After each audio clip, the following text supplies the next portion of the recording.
Hey, this is Julian from A Strange New Pod. This is Fatheree from Tex-Trek, a Star Trek podcast. I'm Ashlyn. And I'm Rhianna. From the Duras Sisters Podcast. And you're listening to Trek Untold.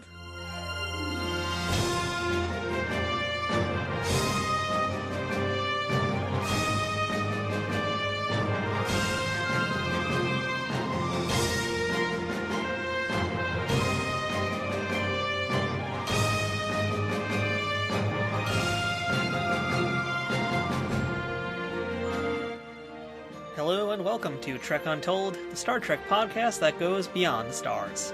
I'm your host, Matthew Kaplowitz. This week in the United States, many folks around the nation are celebrating Thanksgiving. Thanks to the pandemic becoming more under control, this year in particular seems to be the year that many families are finally reuniting. Airlines are operating at nearly normal operating capacity, and with many Americans vaccinated, it's become much safer to once again enjoy this holiday. So I decided to celebrate it on this week's episode of Trek Untold, and summoned a gathering of Star Trek podcasters to meet for the very first time and have a roundtable discussion about what it is we do. Joining the show today, we have Julian from Strange New Pod, Fatheree from Tex-Trek, and Ashlyn and Rhianna from the Duras Sisters Podcast. 4 guests, 3 different shows, all with their own stories and styles that make them stand out among the very full landscape of Star Trek podcasts out there. We're going to talk about why they started their podcasts and all the different moving pieces that make their shows come together, as well as learn about who these hosts are, how they got into Star Trek, and then of course just nerd out over our mutual love of this franchise.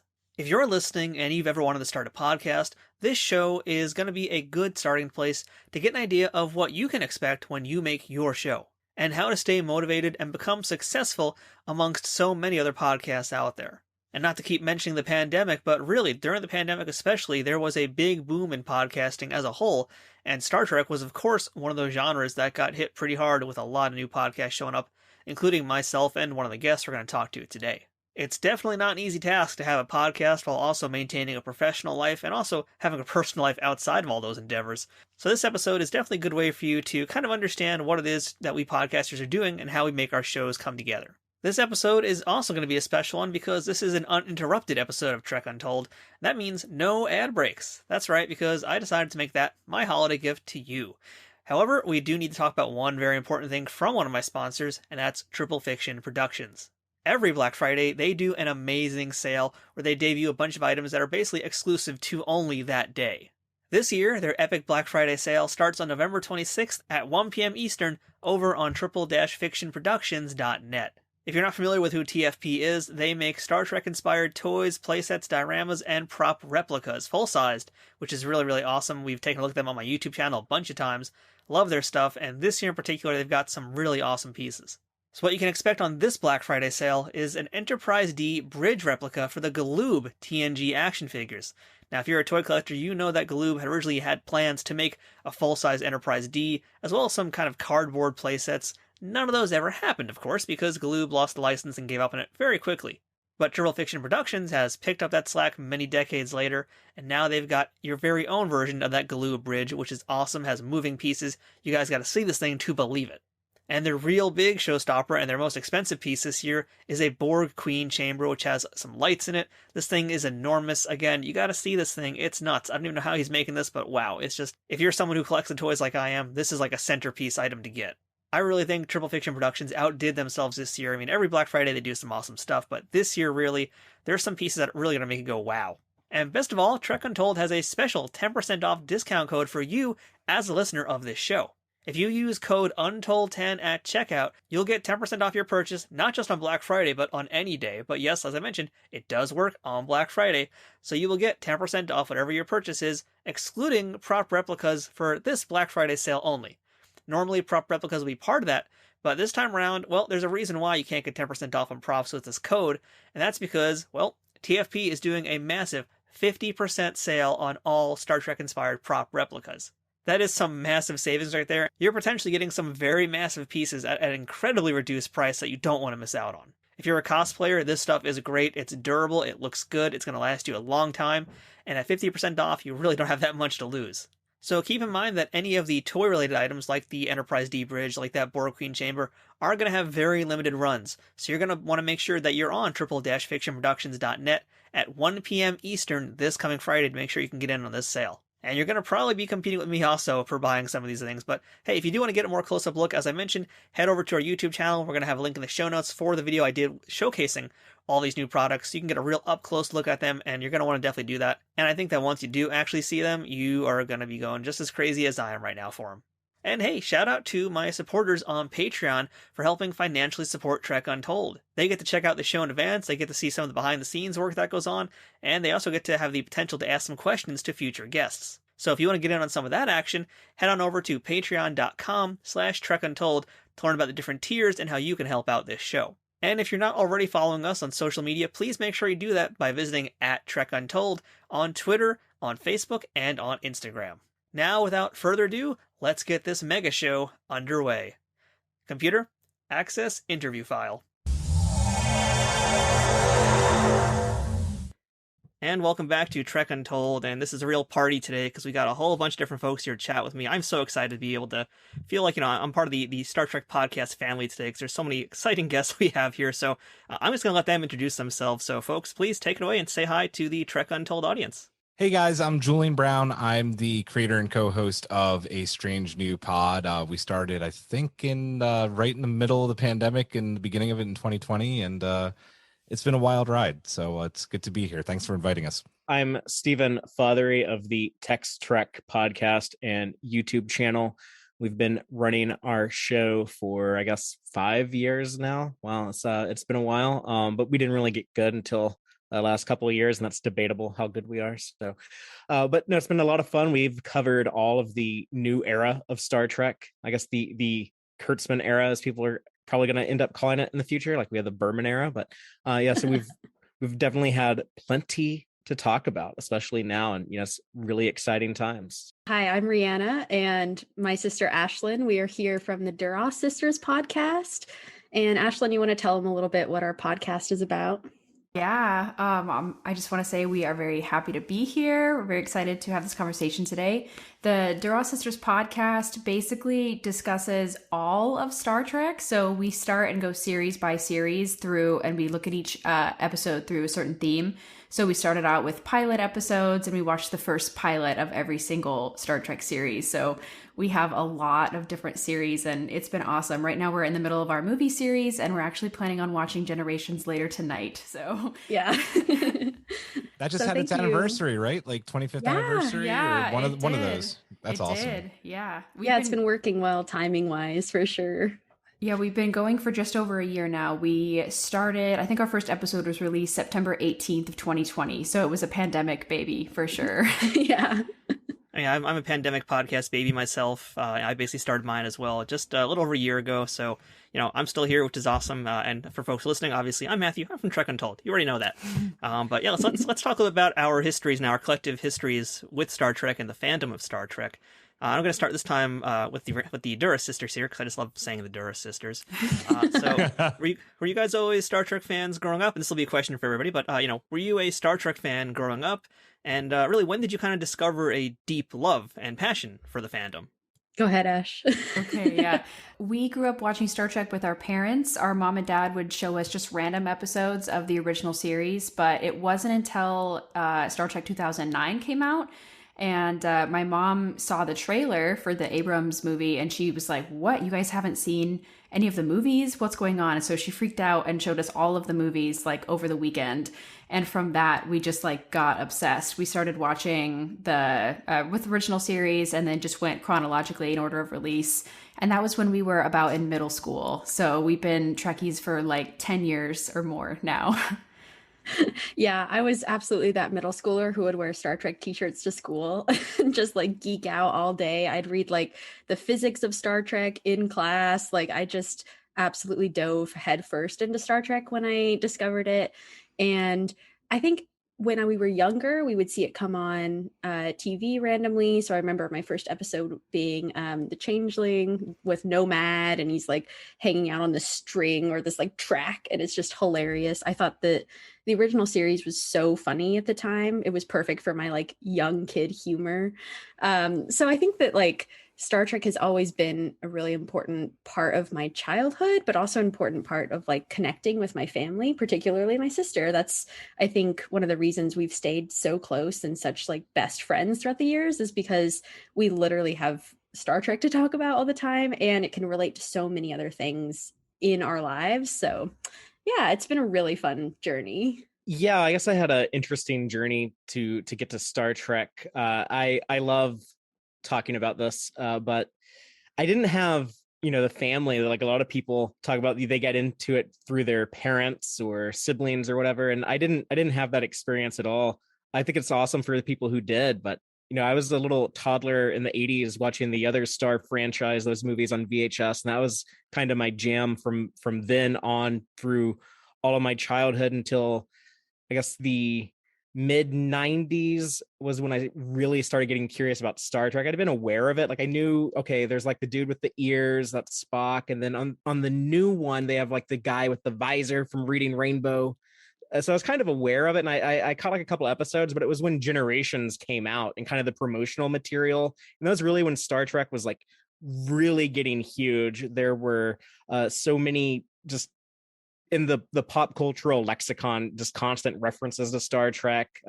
The original series was still very prominent in our culture. Next Generation had just gotten more and more big the longer it went on, and now it was transitioning from TV to movies. There was DS9 and this new show Voyager coming out, and so it was right around then, around like Generation season 2, DS9 wrapping up, about to go into season 3, and Voyager coming out season 1. That was when I went hard. Okay, I'm going to start watching every episode of the show.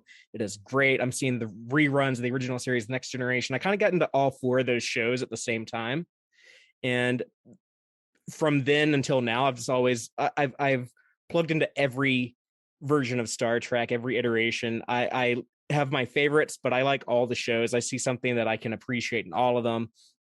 And so, yeah, I've just been going hard for, I guess, what is that? What's the anniversary of Generations? 25 years? Yeah. Is that right? We're talking about that having its anniversary. So, yeah, I guess for like the last 25 years, it's been a huge part of my life. Too huge, probably. Unhealthily huge. No such thing as it's like my favorite thing. Yeah, so lifelong Trekkie, born in the 80s. I my first memory of Star Trek is actually being at it was an aunt or an uncle's house in Queens, and they gave me a VHS with the Undiscovered Country taped on it, and I think also Summer School was the next movie. It just kept taping, which was a really funny combination. And I just remember the Undiscovered Country and like some TNG because my mom would show it to me while she was still alive, and like syndication because I think it was like season 1 or 2 when I was really starting to kind of like be a kid who could watch TV. But Undiscovered Country is like my introduction to Star Trek. It remains my favorite of the movies.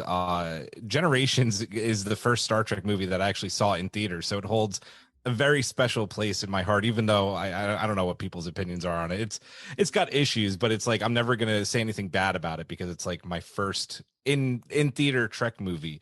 I didn't get into TOS until maybe like mid to late 90s. I think Sci-Fi Channel was doing a like one of those giant like marathons of it, and this is still in the day of VHS, so like tons and tons of tapes, just recorded it all and watched it.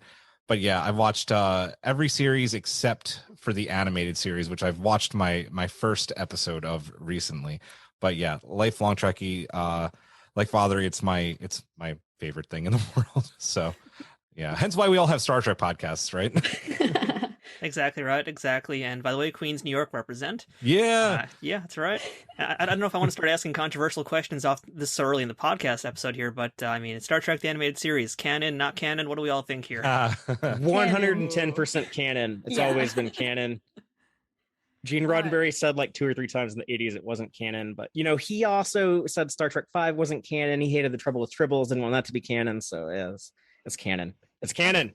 I feel like Lower Decks has canonized it. Like we saw Giant Yeah. Spock in season 2. We saw the remains. So I feel like it's real. It's all canon. There's a ton of TAS references in So Lower Decks. many. Lower Yeah, Decks I is think breaking it's all the definitely walls. canon. Oh yeah, As it literally should. is transcending. Yes. But I used to be on the other side of that debate. I used to be adamant the animated series is not canon.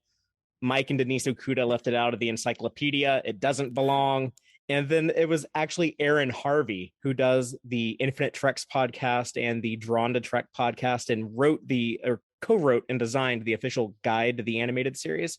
He kept popping up on all these Star Trek podcasts I was listening to. He was all over Trek FM, and he guested on the Women at War. But I was like, who is this Aaron Harvey clown who's trying to say that the animated series is canon? But I reevaluated the animated series. Turns out I actually love a lot of those episodes. I'm a big TOS guy at heart. That's my second favorite. DS9 is number one, but TOS is close. Yeah, DS9. Yeah. Woo! But yeah, it turns out like, the animated series is more original series. And if you like the original series, it's such a treat. Oh, there's 22 more episodes of the original series that you probably never cared about, but maybe you should get interested in them now. And learning about the history of that show and how involved Dorothy Fontana was, who's one of the best Star Trek writers of all time. So I've completely gone 180. I'm a born again Trekkie. I'm like now, like I represent the animated series hard. I love Yes, that. love it.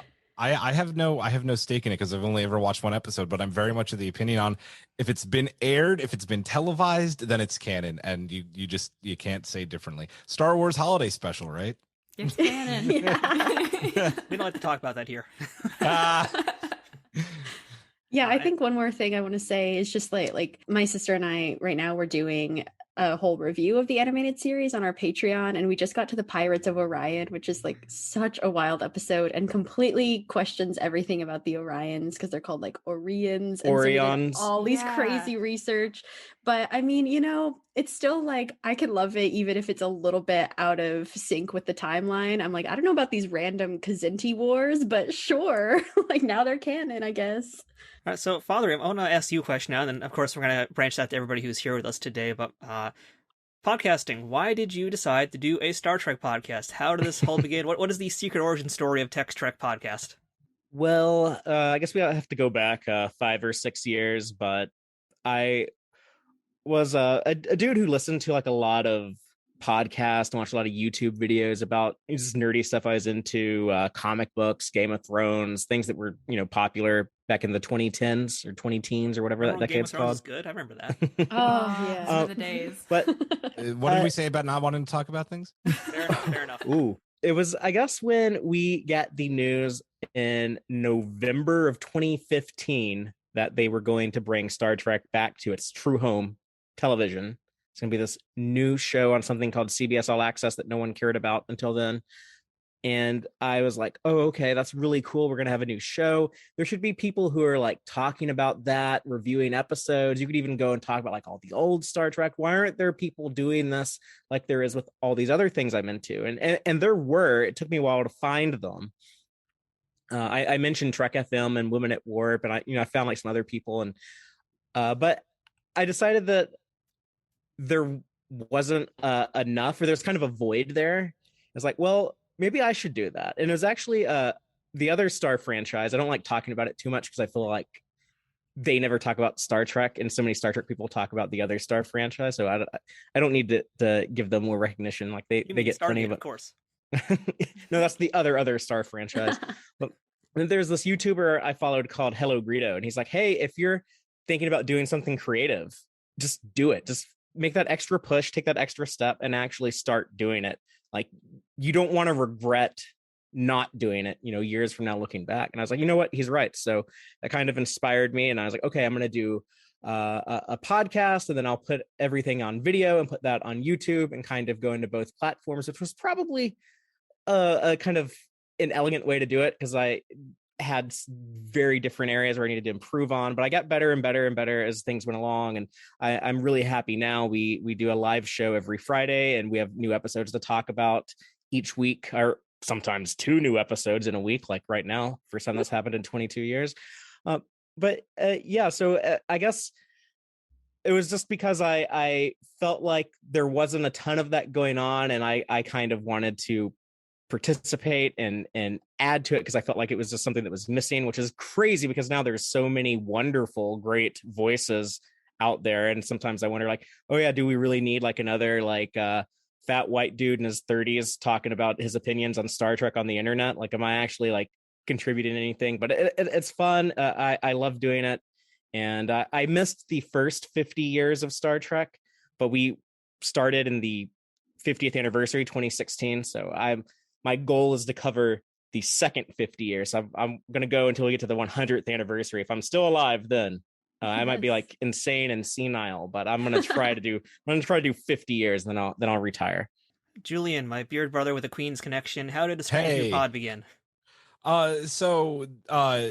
Strange New Pod actually is the kind of culmination of a dare that I made to myself. I actually have another podcast, which I thought was kind of my dream podcast, film, gaming, pop culture. I was like, I'm going to do that. And we started talking Star Trek Picard on there. And meanwhile, Disco season 2 was going on, and Captain Pike, who I'm a hardcore stan for, and just the cage and the menagerie, like those are just, I love Captain Pike. So I kind of had this unconscious dare in the back of my head that if they did greenlight Strange New Worlds, that I was going to start a Star Trek podcast, because I needed to talk about that show. It was completely selfish on my part. I'll be 100% honest. I was just like, I'm going to do this because I want people to hear what I think of Captain Pike on this beautiful brand new Enterprise that they redesigned and yet kept so faithful to the original. And that led me to asking a friend of mine from another podcast, Eric from Geeks with Kids, if he wanted to do it with me. And he was like, yeah, absolutely. And he's the guy on the video, and he's like, if we do this kind of like Fatheree and, you do live, he's like, let's do this live on Twitch every week.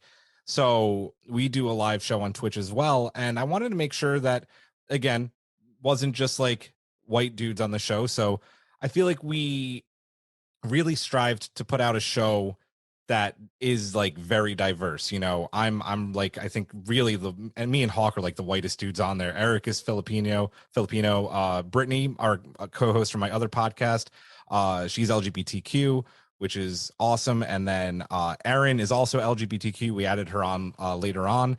And Giraffe is a beautiful brown woman, and she is great. And we really wanted to be diverse, and we just started out by kind of talking about the cage and the menagerie, and doing deep dives into Kirk and Spock, and not there's a lot on number one, and then it got into just organically talking about new Trek, so Discovery.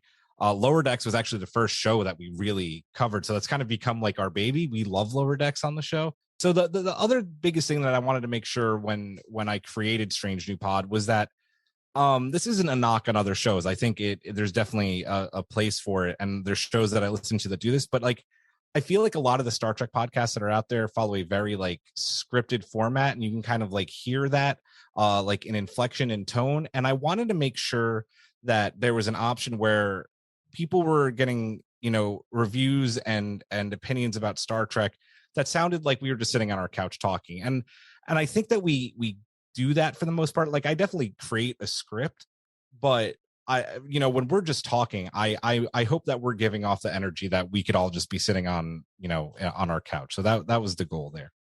Now, Rhianna, Ashlyn, I believe you guys started, I think, fairly close to around the same time I did, in fact. So yeah, I'd love to hear a little bit about how you guys began the show.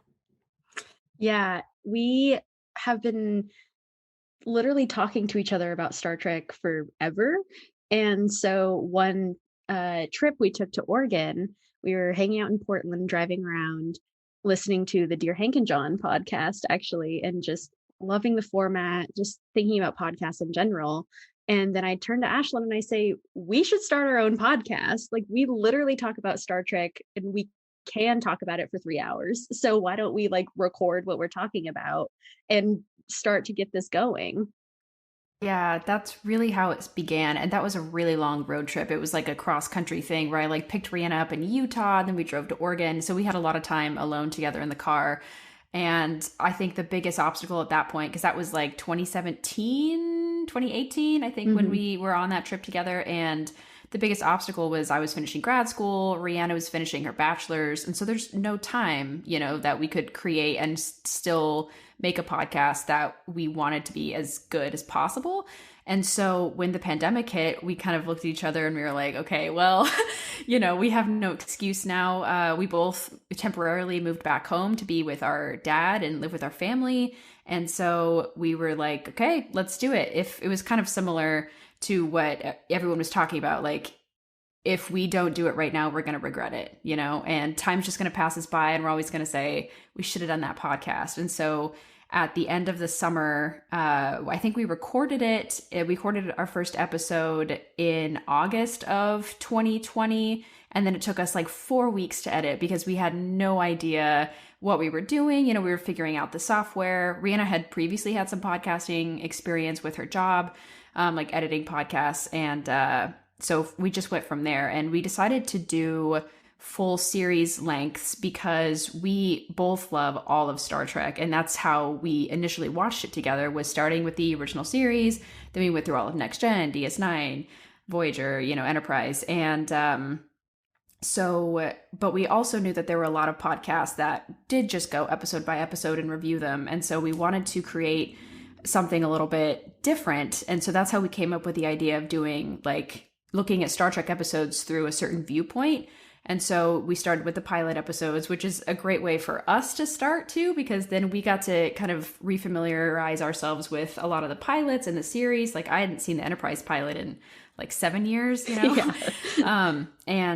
So the ones that we've focused on so far, after we did pilots, we did the family episodes, which is all of the family episodes in Next Generation and original series. And it was really great, especially like seeing Worf's progression through TNG, through DS9 was really great. And Spock too. I mean, everything that we get secret with Michael, siblings everywhere. So many secret siblings. So that was awesome. And then we've also done time travel, villains, love and affection. And then now we're on to movies. And we really have infinite ideas for the series. So I feel like we can just keep sustaining ourselves, as long as we want. I mean, that's what's so fun about making this podcast, is the fact that I feel like we can never run out of themes to cover in Star Trek, because there's so many that are universal throughout all the series, but there's also enough that are like niche, like it was really fun doing family because there are a ton of characters who we get to learn all about their family. And then there's some where we're like, we're going to talk about one episode with this random character that like has one family member, and so I think it helps too to watch these episodes and we can't talk about any other part of the episode. We just have to talk about family. And so it creates kind of a fun limit to ourselves, where then maybe we're going back in time travel and watching that same episode for a different reason and under a different lens. And so it was such a fun way for us to also make sure we're talking every week as well during the pandemic, because we're just so close as sisters. And so it was really important that we kept that connection. That's one of the things I like about the Duras Sisters podcast, is that it does look at these episodes in a very different perspective that you don't often get from a lot of other shows out there.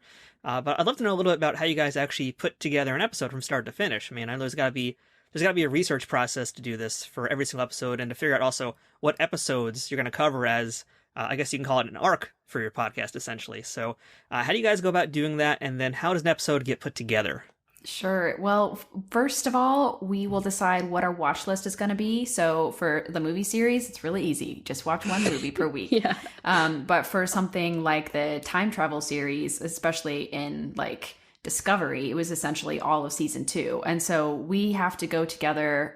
We just have like an hour-long conversation and say, what episodes are worth watching? Do we watch the whole thing? Because sometimes we just know from memory, like, oh, it only talks about that weird Worf episode. We talk about his dad and that part, and then we'll also have to do some research, usually on Memory Alpha, because Memory Alpha is amazing. And you can just like control F, like, okay, family or whatever.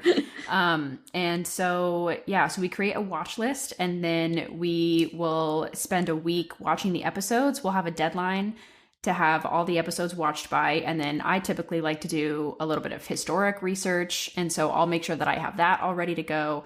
We record the episode, and then depending on who is busiest that week, either Rhianna will edit the whole thing or I will edit the whole thing, or we chop it in half and each edit half of it.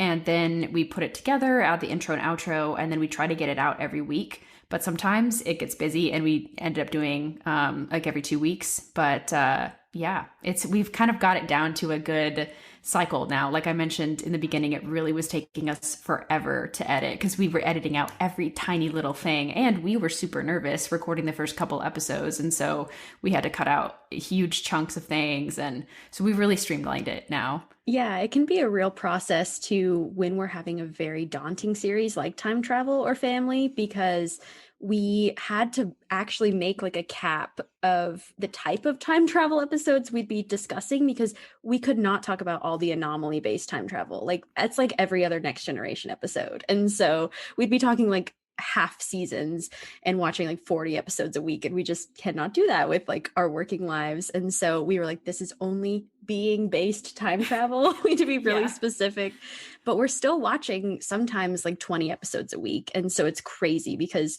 Ashlyn will tell me right before we start recording, she's like, okay, hang on, I'm just finishing up this last episode and then we can like start. And I'm like, it's okay, I'm finishing it too, or whatever. So sometimes we get right down to the wire because we just have a lot of content to discuss. And I think like it does feel good to watch that many, even though it is a long process, especially if we have like 20 episodes to watch per week, because we are doing our due diligence and we do have these extremely deep dives into these episodes that maybe people forgot or they're not like the popular ones. And so it is fun to bring them back, even though it can take a very long time, even just to make our watch list. Julian, Fatheree, I know that you guys do live shows as well, which is a whole other can of worms. I don't do live shows for a reason because they are tough to produce. So let me start with you, Fatheree. Talk to me about how you guys do your live shows and what your shows are like each week, because you're doing a bunch of things out there. You guys are busy. Oh, God. We had talked about going live for a while because previously we would just pre-record everything in my living room. We just all sit together around the mic, around the camera, so that we'd have video to upload, and we would discuss an episode. I'd go edit that, and I would add in some pictures, make it like a little bit more visually interesting. I'll add, screenshots from episodes and stuff, whatever we were talking about, and then release all of that.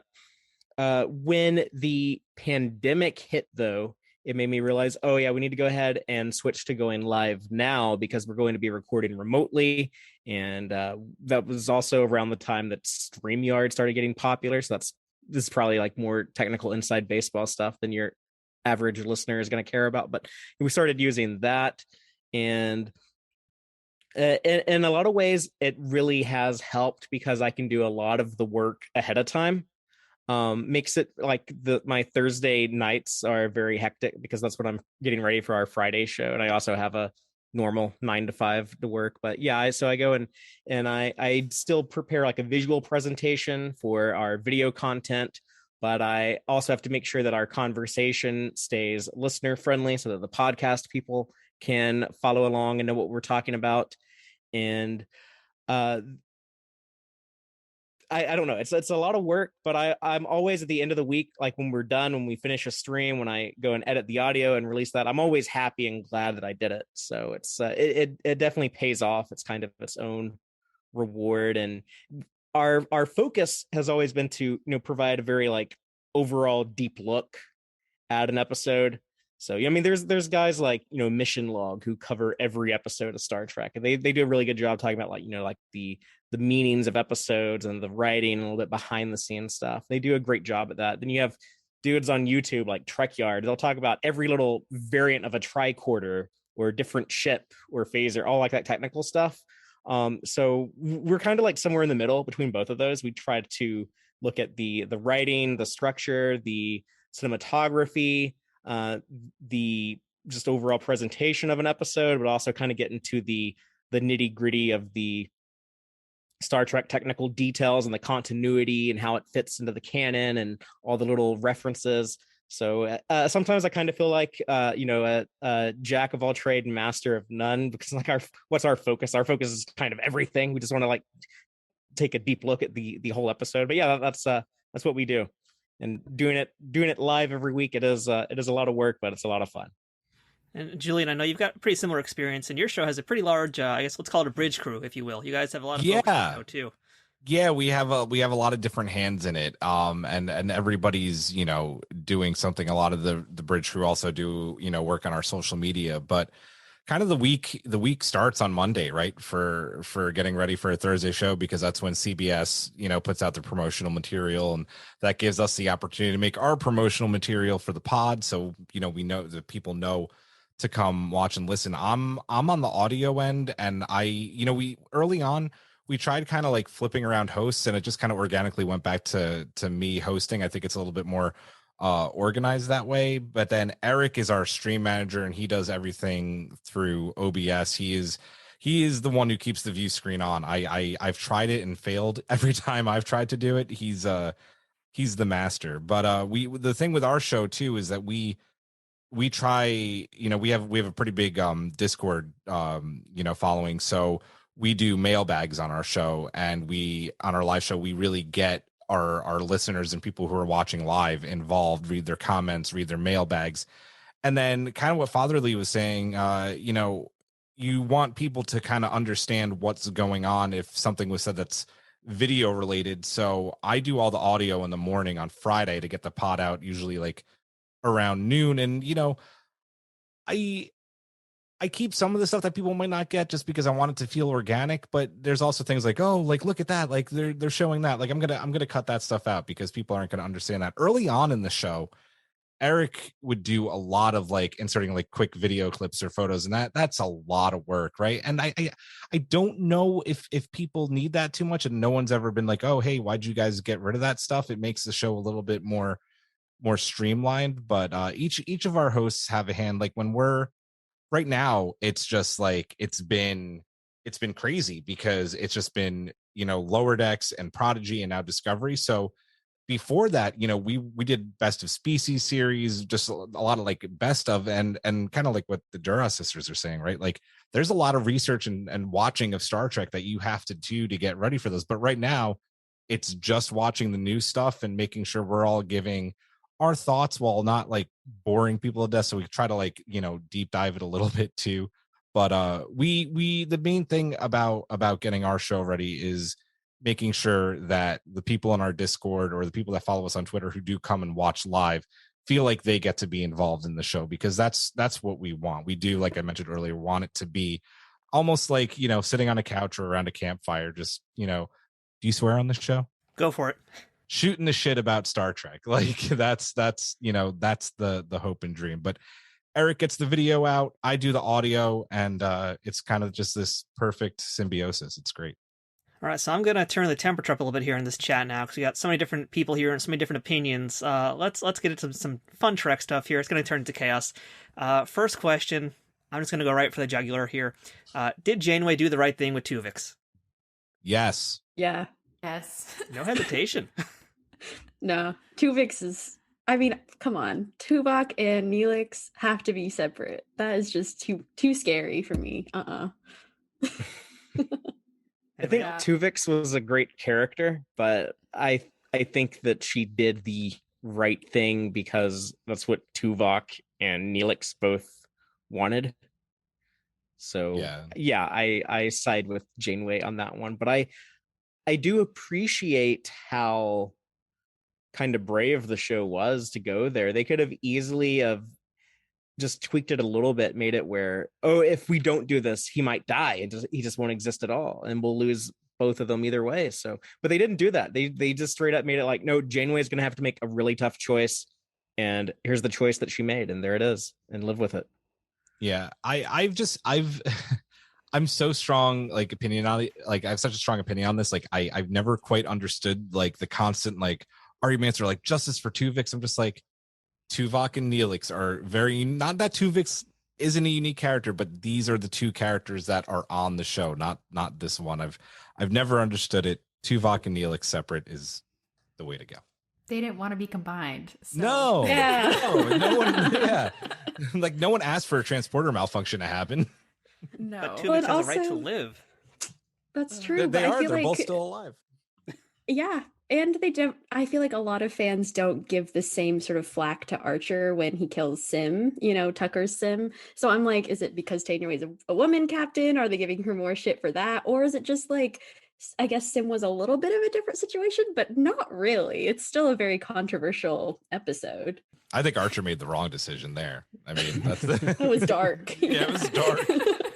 I think Archer made a lot of bad decisions in general, but that's a whole nother can. That was an episode written at the last minute under very chaotic circumstances, and so if it's fun to hear Manny Koto tell the story of how that episode came to be. That's so cool. Yeah.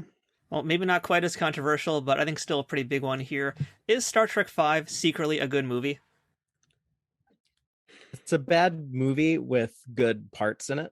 I think it There's has the best... other Trek movies I like less. So Yeah, I agree. I think it has the best one-liners too. Like if I'm accidentally quoting a Star Trek movie, it's probably Final Frontier. And I also think it's like a comfort movie for me. If I'm feeling down, I really want to see them go camping, you know? Yeah. Yeah. It has a lot of great character moments that I don't think we get in some of the other movies. And motion picture is my least favorite, I think. So. And Sybok is a cool character. Sybok is a very unique Star Trek villain. He seems like a really cool contrast, kind of a foil to Spock. He's likable though. You kind of even though like you disagree with what he's doing and the actions he's taking, he has that charisma, and you can kind of understand that he means well and sympathize with him a little bit. Totally. If the Strange New Worlds writers are smart, which they are, that's a great writers room. They'll bring Sybok in at some point. For that would be what we were wondering. That needs to happen. But listen, I you guys said it. The camping scene is great. Do I love the movie? No. It's cheesy. What does God need with a starship? But it's cheesy fun. It's not bad. Insurrection's way worse. Yeah, no argument there. Insurrection is boring, and I'm a Nemesis sympathizer. I'm sorry. I'm so sorry, Julian. And I know I discredited this movie earlier for being a big part of what pushed me into the Trek fandom, but Generations is actually my least favorite Star Trek movie. Me too. I really have a hard time with how Kirk is written. They kind of made Kirk suck to make Picard look better. Yeah. No, like Captain Kirk is, regardless of how you feel about William Shatner, Captain Kirk is actually pretty damn cool and is kind of a badass at what he does. And they kind of did him character assassin. They did him real dirty. They did him real dirty. A bridge could never take down our captain. Come on. No. And I will say one last thing about Star Trek V. It did give us a pretty awesome piece of merchandise, and that's the Kraft marshmallow dispenser. Oh yeah, that was a real thing. They actually made that. Look it up on eBay, folks. If you don't believe me, it's a real thing. There's actually a really cool. Has anybody read the autobiography of Mr. Spock yet by Una McCormick? There's a great little throwback to Star Trek V in there. The Bones Beans recipe is actually in the book, so it's amazing. Really beans and bourbon. Gotta have that. Yeah, an explosive combination. Yeah. See, they were doing fart jokes long before Star Trek Prodigy ever did it. Exactly. True. So what would be any of your favorite guilty pleasure Star Trek episodes? Like for me, I can actually watch Move Along Home, and I actually like Move Along Home. But how about you guys? I mean, aside from Move Along Home, if you guys like that one or don't, let me know. But what is your favorite guilty pleasure episode of Star Trek? I'm going to say I Mud. I think it's a really funny one. It's got a lot of like just slapstick humor, which I was so into as a kid. And so I think growing up watching a lot of, especially TOS, even though they're campy and cheesy now, when I go back to watch it, I'm still like, this is good fun. And it's way better than Mud's Women. So I'm like, I'm glad he got a better sequel that's like more justice. I think for me, Spock's brain came to mind. Haha. I don't know why I love it so much. I think because like it's the opening episode to season 3, you know, like they should have like a crazy awesome episode, but no, it's just like Leonard Nimoy walking around brainless for an hour. And I love it. It's very McCoy heavy, and I'm such a McCoy stan. So I love Spock's brain. If I'm feeling down, that is going to make me really cry with laughter. It does kind of set the tone for season 3 too. It really does. It is kind of an appropriate season opener, but that's a good one. Yeah. I don't really have guilty pleasures. All the stuff I like is good, and all the stuff I don't like is bad. No, I guess I also like Move Along Home. but I actually think it's good. I think there's like good stuff in that. I think it's a fun watch. I love all the Ferengi episodes in DS9. I know a lot of Yeah. people are down on those. Yes. I guess I kind of like the Paradise Syndrome, where Kurt got hit on the head and thought he was an Indian. It's So doesn't bad. age terribly well. Like a lot of our media doesn't. But yeah, I don't know. For some reason, it's just a lot of the stuff in there is just kind of cracks me up.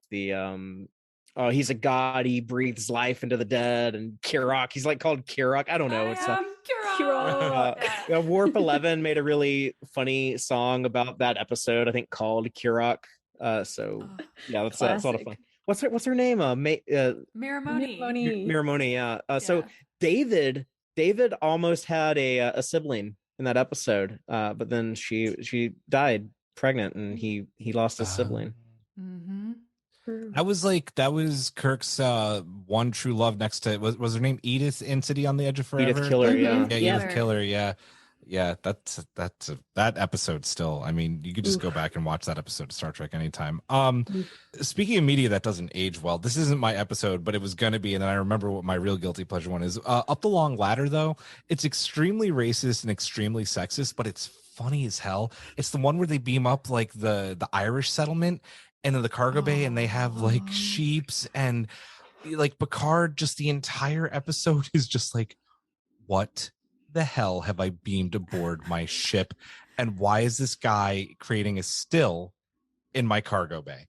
It's a horrible episode. It is not aged well, but it's really fun. My real guilty pleasure, I don't know if it's a bad episode, but I really love Arsenal of Freedom, where they go down to the planet, and the guy's like an arms dealer. He's like, oh, like, buy our newest system today, and the AI proceeds to get smarter and smarter, and Picard has to like look over Beverly because she's broken her leg, and meanwhile Geordi's up on the Enterprise in command for the first time, and he gets to do a saucer separation, and it's just like, it's a cheesy episode, but it's also really cool because like they're fighting these little tiny bots that don't really look that menacing, yet they almost destroy the Enterprise. And they're in the episode of Lower Decks when the AI bot that Mariner and Boimler get trapped with, and they're all like floating down when he's about to have his big thing, and then he's like, oh no, you got boimed.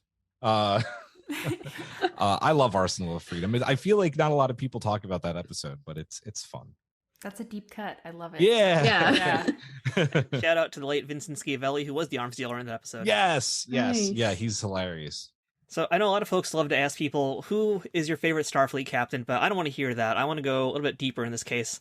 I want to think about, if you're on the ship of whatever starship you're on, I think it's really important that your doctor is someone you like. So if you're serving in Starfleet, who do you want your ideal Starfleet doctor to be?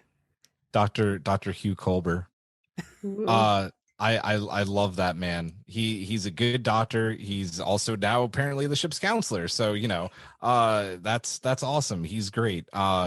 He's also beautiful. Like, I think I post this once a year. He makes me question my straightness. Like every time he posts something, I love. So, a doctor that is very competent and also nice to look at. Yeah, I think I'm for kind of the same reasons I'm going to choose Beverly Crusher, because she's absolutely gorgeous, but also she's just so like kind to everyone. She's got a great idea of like so many alien physiologies. She is also someone I think I could go to if I was having like mental problems. Like she seems like, yeah, I'd go to Troy, but like, I don't know, Crusher is just a very calming presence. And I think that she is just like very cool under pressure, and she could definitely get the job done.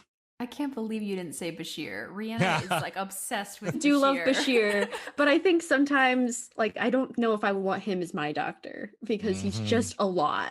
And so like I think I need someone a little more calm and collected, and that's Crusher for sure. You definitely don't want like seasons 1 and 2 Julian. Like he was awful. No. Yeah, I'm actually going to say Crusher as well. I love McCoy, but I think like his bedside manner is just a little too rough, So I'm for the same reasons, I'm with Crusher. And similarly, I also question my sexuality when I look at Beverly Crusher. Like I'm straight, but oh man, not with her. Like she's amazing. Nope. Have you seen his abs? Like Colby's abs. They're just Yeah. Has everyone seen the first episode of Disco season 4? Right? Yes. Can I mention something from? Okay, it's like, when they're moving the debris in the shuttle bay after the collision, it's like he doesn't need Tilly's help. Like, that guy is ripped. He can just like throw that stuff. Superman lifts it. And he's like his frame. He's a small man. If you see him in real life, he's tiny, but like he has so many muscles packed onto like this little tiny body. It's really incredible. And he's almost, I think he's turning 48. Like, I want to look like that at 48. Yeah. Yeah. Crazy. Just a walking 12-pack of abs. Yeah. Yeah. As far as like favorite doctor, that's a hard one for me to pick because I think all the doctors in Star Trek are really great characters except for one, but I'm not sure if I should say which one I think doesn't measure up to the others. But if I had to pick one for myself, I'd probably go with Dr. McCoy, just because I feel like I could bro out with him like Kirk does. Like, we could drink whiskey and talk about, I don't know, just whatever, just be like cranky old bastards together. Seems kind of fun, I guess. And I'm going with Phlox because why the heck not? I want Phlox. Yes. Phlox, Underappreciated, but he's I think he'd be great to have on a starship. If you're going to be on a long journey, you got to have Phlox with you. So you guys have all been doing this now for, I think, long enough to have, I think, a response to this question here. And that's, what's something that you know today about podcasting that you didn't know back when you first started that you wish you could have told yourself? Don't over edit. Like, I used to over edit to the point of tears, and it got bad. Like, especially episodes that I really cared about. Like, I'd go in with like an extra keen eye. And I know that there's, and I know that there's different camps in this that, oh, you should edit out every and every and I'm like, no, like, that is how people speak. It's natural. You want to hear how people speak naturally. You don't have to edit every single one of those out. The only thing that I will constantly edit out every single one of them is like when people go like, it's just a personal choice, but like, I used to just over edit and take hours, and you really don't need to. Get out what's important, get out mistakes, but don't overthink it. I wish I had known that a couple of years ago. I think we can resonate with that too about over editing, but I think my number one thing I would tell my past self a year ago is that there's no such thing as a perfect podcast. And I think I was very stressed in the beginning about making like every episode absolutely perfect. But the problem is that what makes it perfect is that we're being authentic with each other and like we're having a good time. And even if like this audio level is too loud at this point, like we're going to do our best to fix it. But I think just to not stress so much about like those little details and things like that, and that it's more important that we're being genuine rather than making the best podcast of all time, because that's, what does that even mean? Yeah, I think in that vein as well, like I am starting to get better and not having to feel like I have to know every single fact of every single episode we talk about in an episode of our podcast, because that's just too much information. And I think I obviously pride myself on being very knowledgeable about Star Trek and knowing so much about these like very niche things in Star Trek, but also it's okay if you forget an actor's name, like just look it up during the podcast, and I think that it's something that I would create these pages of notes to have before, and then realizing, oh, it's just a quick Google, like it's not the end of the world. And these are things that I need to be telling myself, like don't over edit to the point of tears. Don't stress about not knowing everything. But I'm gonna bend the rules here a little bit. Like instead of saying something that like I wish I knew, I'm gonna say something that I'm glad that I knew, that I heard from someone. I can't remember who, but someone told me about like creating content a long time ago, and this has always helped me. Is don't worry about being good at everything. Focus on one thing that you want to improve, and then when you get that better, find something else you want to improve. And then you get that better, find something else. Because if you try to just, do everything perfect all the time on day one, you're going to disappoint yourself. So allow yourself to grow and develop and get better over time. I love that. That's awesome. Yeah, that's cool. So podcasting is a pretty competitive landscape. Even if we're not directly competing with each other, there's a lot of podcasts out there in the market. And that's just talking about Star Trek alone. If you're thinking about an audience member that's going to try to listen to your show, you're not competing with like the hundreds of celebrity podcasts out there. You know, like we're going head to head with Conan O'Brien Needs a Friend and the Joe Rogan Experience, which can go bye as far as I'm concerned. But, Yes. you know, basically, how do you guys keep yourselves motivated? Because I know a lot of shows out there, they barely make it even 10 episodes. Sometimes if they make it to 6 months, that's actually a pretty big achievement in podcasting. You guys have all been around now for, I think, long enough here now to kind of have an idea of what this landscape is like. So how do you guys keep yourself motivated and energized and basically keep the show going? I think for me, at least, it's more about knowing that, like, yes, we're doing it for the audience, but also we started out this podcast. I started out with the lowest expectations, just saying, if we make this podcast every week and we have one listener and it's our mom, great. You know, like I am totally fine with that because it's something that I feel like both Ashlyn and I needed to do, as it really felt like something that like a really fun project that I didn't have to get a grade on or get paid for, you know, like I could just do it because I'm passionate about it. And I think that's what helps remind me if we're having like a low listener week or not a ton of interactions on social media. I don't really try to get that down because I'm thinking we're going to have loyal listeners. If they like our podcast, if they like our stuff, that's amazing. But like, it's nice to know we're not just talking into the void and no one's listening, but also I think just remembering like why we started this was just for Ashlyn and I to have an outlet to talk about Star Trek and hopefully resonate with some people.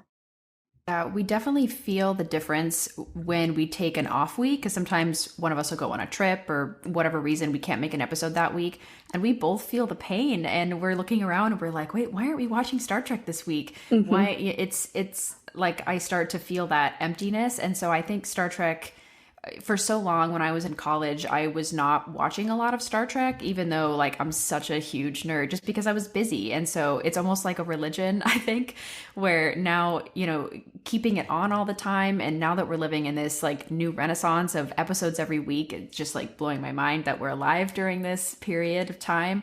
I think that it's become kind of a necessity that Rhianna and I have to meet up once a week to talk about Star Trek. And like she said, no matter what is going on with our fan base, it's most important that we get to connect.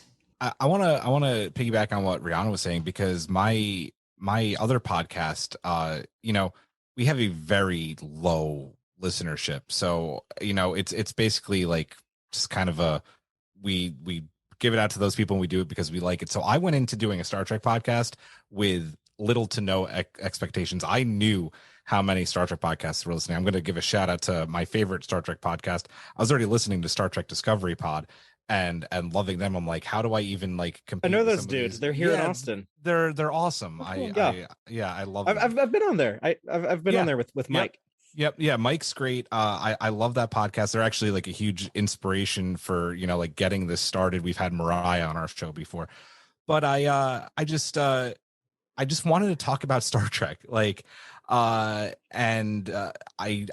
that's one of the things that keeps me going every week. But one of the things early on, and I was actually hesitant to do it because I didn't think I'd have the time to like devote to like a community. But Eric's like, we need to do a Discord. We need to get people, because that's what's going to keep this going and make this even more fun. And man, the community that we've built is just I never in my wildest dreams expected that we would get to where we are right now. So between wanting to just watch and talk about my favorite thing in the world every week, we have these people who are excited to hear us every week and give us their thoughts and give us their mailbags and, you know, interact with us on social media. And it's this beautiful thing. And I mean, that's like motivation enough. I'm so thankful, and I hate the word, but I have to say it in the situation. Like, I feel blessed to have that community because it keeps me going every week. Like I will admit this on this show. Sometimes recording our other podcasts can be a bit of a labor of love. I cannot wait for Thursday every week, and editing isn't my favorite thing in the world, but I can't wait to wake up every Friday morning and get in front of my computer and get our show out. It is the highlight of my week.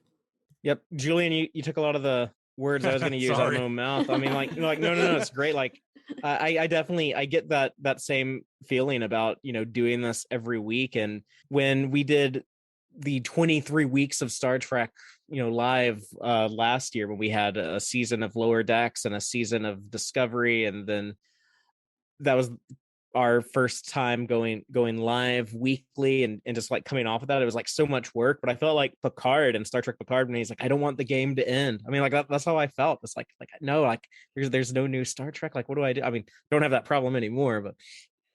But as far as like the motivation to keep going, it's something like I'm aware of. I would be talking about Star Trek nonstop to anyone who would listen. That's what I did when I was a kid. When I was watching Voyager and DS9 every week, I'd want to talk about it to people. None of my friends cared. None of my family members, a couple cared, but most people did. But I didn't care. I just wanted to get that out, all these feelings and ideas and thoughts. And so I would basically be doing this anyway. So why not do it in front of a camera and a microphone?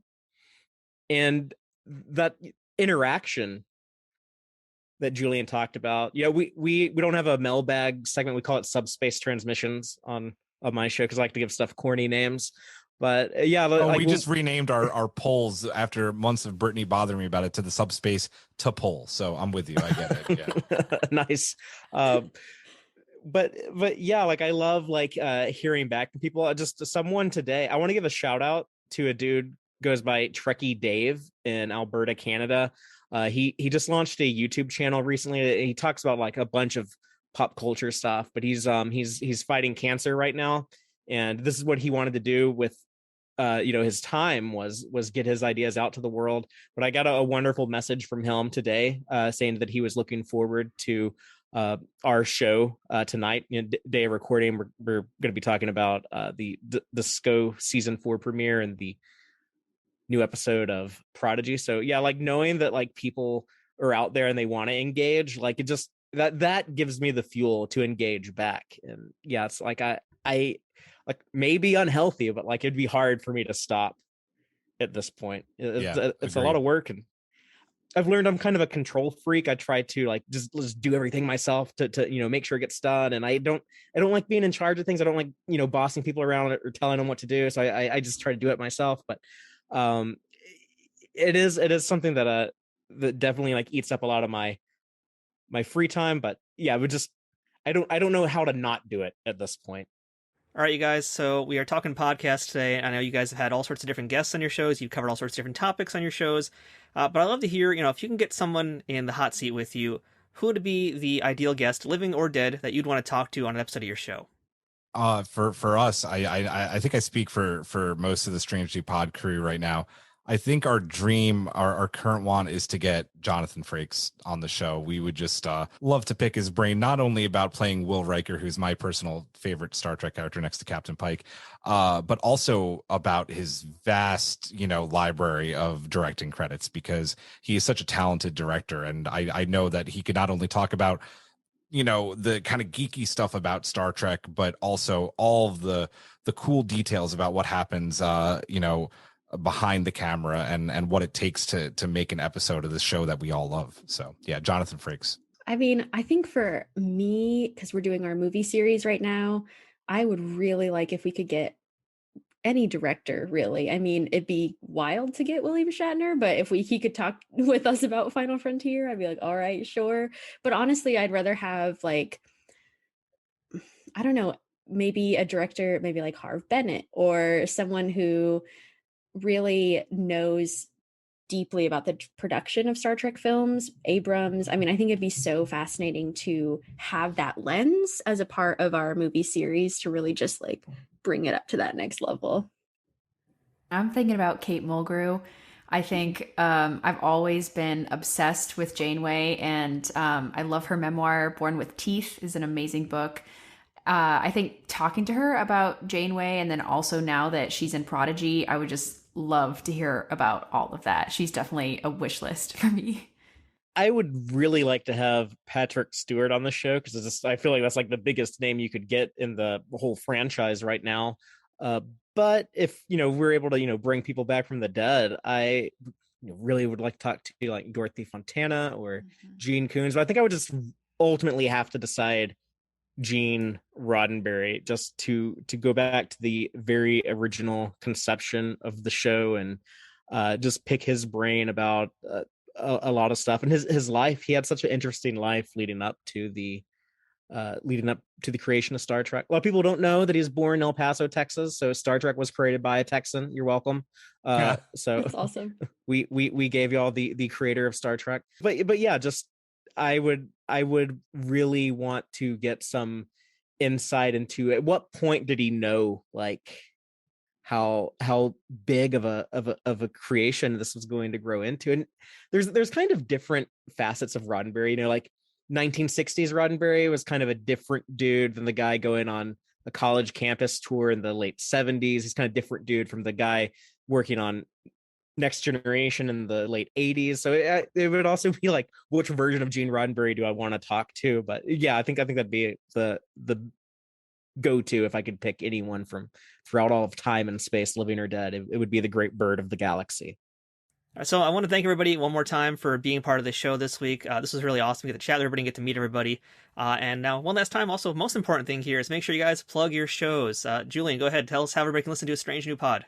Yeah, just real quick, Matthew, I want to say thank you for having us on to do this. But you can follow us on Twitter and Instagram at Strange New Pod. And then we go live on Twitch every Thursday night at 9:30 p.m. Eastern Time, twitch.tv/Strange New Pod. And we also have a website, strangenewpod.com. Pretty easy, pretty simple.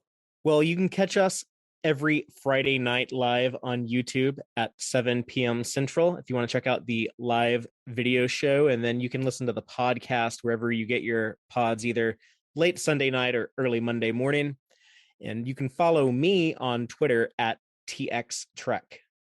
Sweet. Yeah. The Duras Sisters Podcast can be found on Instagram, Twitter, Tumblr, TikTok, all under the Duras Sisters Podcast. We also post our suggested watch lists on social media beforehand, so you can watch the episodes that we watch before we release our most current episodes. We've got a lot of fun stuff on TikTok, and you can also email us at the Duras Sisters Podcast at gmail.com. And don't forget to follow us on Patreon too, which is patreon.com/the Duras Sisters Podcast. If we're plugging Patreons, patreon.com/Strange New Pod as well. Yes. Support local podcasts and independent podcasts. Julian, Fatheree, Rhianna, Ashlyn, this has been really great. You know, like I kind of live over on Trek Untold Island where I'm very isolated from the rest of the world. It feels like it's just me doing my show by myself. And, you know, like I see you guys basically all the time on social media, but I really don't interact too much with people in general. I'm not too good at that thing. I'm not too good at the whole social media part. So it's really been, honestly, really great to actually be able to meet all you guys face to face and just talk Star Trek, talk podcasting. You know, it's doing podcasting, you know, it's fun because you can have all sorts of different guests on from all over the place, but it is a community of creators. And I feel like so often we kind of forget that and we don't get a chance to really mingle with each other. So, you know, truly, this has been really great for me to be able to meet all you guys. And I hope maybe we could all do some work together at some point. I mean, now we all know each other. So now we're not quite family yet, but hey, it's close enough, right? Absolutely. Well, thank you for bringing us all here and allowing us to introduce ourselves to each other. Yeah, this is wonderful. So awesome. So Thank much you for having us. Yeah, this has been a great. So again, everybody out there, make sure you check out all these shows. You got now a lot of things to listen to every week. If you're not already listening to these guys, you should be. So again, everybody, Julian, Fatheree, Ashlyn, Rhianna, thank you again. You guys are awesome. And we will see you guys hopefully down the line. Until then, LLAP. That's it for this week's episode of Trek Untold. Don't forget to follow us on Twitter, Instagram, and Facebook at Trek Untold, which is just one word in all those platforms. If you're listening to this on iTunes, Spotify, Google Podcasts, iHeartRadio, or any of those other locations, please leave a positive review and a 5-star rating if you can to help show other listeners how much you like this podcast and spread the word. If you're watching this on YouTube, please like the video, leave a comment, and subscribe to our channel at youtube.com/nerdnewstoday. If you're enjoying Trek Untold and in a position to financially support the show, I hope you consider being one of our Patreon supporters by visiting patreon.com/trekuntold, where you can help us out for as low as $2 a month and get some pretty sweet perks. Shout out once again to Triple Fiction Productions, who you can check out at triple-fictionproductions.net. If you're a collector of Star Trek toys in any size or scale, or enjoy prop replicas, you're going to love the quality of their 3D printed products, and I'm sure you will be a repeat customer. If you have any comments, feedback, or suggestions for future guests, send an email to me at trekuntold@gmail.com. I hope you'll beam up again with us next week for another episode of Trek Untold. So until then, I'm Matthew. Thanks for listening, and remember, fortune favors the bold. Trek Untold is sponsored by TrekSphere.com, promoting fan-produced Star Trek content in all forms, is powered by the Rageworks podcasting network, and is affiliated with Nerd News Today.